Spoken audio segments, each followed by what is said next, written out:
আসসালামু আলাইকুম। নবম দশম শ্রেণীর গণিত খুব গুরুত্বপূর্ণ একটি বিষয় নিয়ে আলোচনা করবো, সেটা হচ্ছে ত্রিকোণমিতির ধারণা পর্ব 1। এই পার্টটা খুবই গুরুত্বপূর্ণ, বিশেষ করে এমসিকিউর জন্য এই ভিডিওটা গুরুত্বপূর্ণ। আর তোমাদের সৃজনশীল প্রশ্ন, অর্থাৎ এই পার্ট থেকে মিনিমাম 2 সেট সৃজনশীল প্রশ্ন থাকবে এই ত্রিকোণমিতি অধ্যায় থেকে। আমরা যাতে ভালোভাবে দিতে পারি সেটার চেষ্টা করব। দেখো যে ত্রিকোণমিতির ধারণা, আসলে ত্রিকোণমিতি কোথা থেকে শুরু হলো এটা নিয়ে আমরা আলোচনা করব। ত্রিকোণমিতির প্রবর্তক কে, মানে জনক কে, এটা নিয়ে আমরা একটু আলোচনা করব। আর ত্রিকোণমিতির ব্যবহার, অর্থাৎ কিভাবে আমরা ব্যবহার করব এটা নিয়ে আমরা একটু আলোচনা করব। দেখো যে প্রথমত জানতে হবে যে ত্রিকোণমিতি শব্দের অর্থ কি, এটা আমরা আগে জানবো। যে মনে রাখবা যে ত্রিকোণমিতি হচ্ছে একটি গ্রিক শব্দ, যে আমরা লিখতে পারি ত্রিকোণমিতি।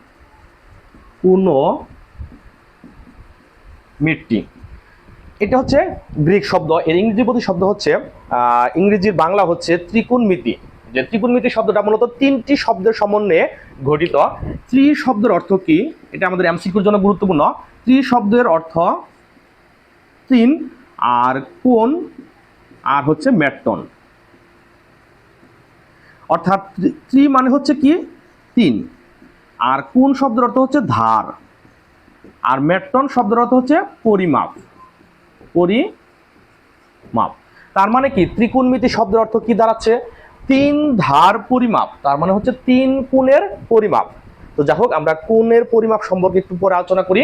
যে ত্রিকোণমিতির প্রবর্তক মূলত কে? ত্রিকোণমিতির প্রবর্তক হচ্ছে বিজ্ঞানী হিপারকাস। মনে রাখবা যে বিজ্ঞানী কে? হিপারকাস। তিনি সর্বপ্রথম যে জ্যামিতির বৃত্তচাপের যে একটা তালিকা তৈরি করেছিলেন, যা ত্রিকোণমিতির আদি পর্ব নামে পরিচিত। আর তার যে শিষ্য, মানে তার যে ছাত্র বিজ্ঞানী টলেমি, তিনিও ত্রিকোণমিতি নিয়ে গবেষণা করেছেন। তাছাড়াও যে আর্যভট্ট, তারপর হচ্ছে পিটিসকাস, যে আধুনিক ত্রিকোণমিতির জনক তাদেরকে বলা হয়। এছাড়াও অনেক বিজ্ঞানী ত্রিকোণমিতি নিয়ে গবেষণা করছেন, তবে ত্রিকোণমিতির প্রবর্তক বা জনক বলা হয় হিপারকাসকেই।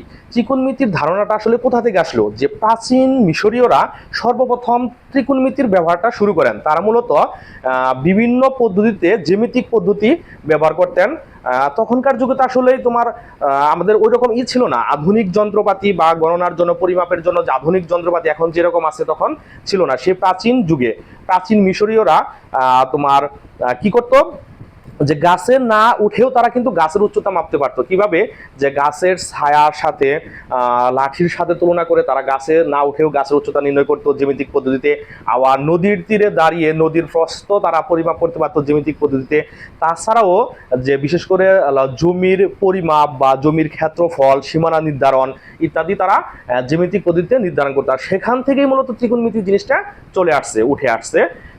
আসলে যে ত্রিকোণমিতি বলতে আসলে আমরা কি বুঝি? তাহলে যে গণিতের যে শাখায় ত্রিভুজ সম্পর্কে, যে ত্রিভুজের পরিমাপ সম্পর্কে আলোচনা বা বিশ্লেষণ করা হয় তাকে ত্রিকোণমিতি বলে।